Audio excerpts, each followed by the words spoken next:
सरगम studio Bodhgaya. चटे लगनी आएगे सुगनी आ जाए में तू ससुराल गे। चटे लगनी आएगे सुगनी आ जाए में तू ससुराल गे।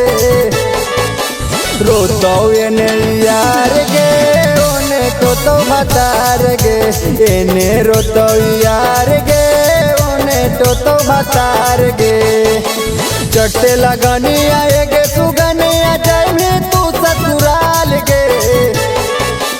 एने रोतो यार गे ओने तो भतार गे। रोतो एने यार गे ओने तो भतार गे।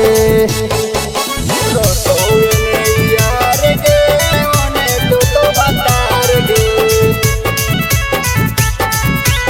एने रोतो यार गे ओने तो भतार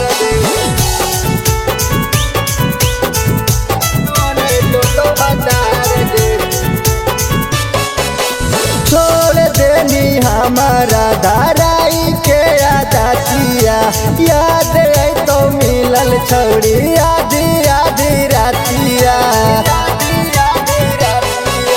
छोड़ देनी हमारा धाराई के आदातिया। याद आई तो मिलल छौड़ी आधी आधी रातिया।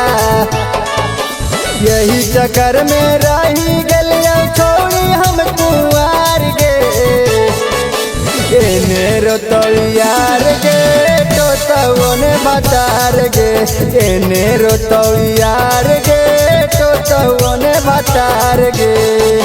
रोतो एने यार गे ओने तो भतार गे। एने रोतो यार गे ओने तो भतार गे।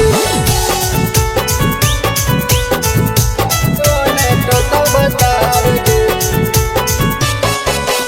खाई के नमक हमर हो गे निहाराम गे। छोड़े में ना लगलो छौड़ी तनी को सराम गे। खाई के नमक हमर हो गे निहाराम गे। छोड़े में ना लगलो छौड़ी तनी को सराम गे। गाया लाल यादव के तू कर देनी बेकार गे। एने रोतो यार गे तो ने भतार गे।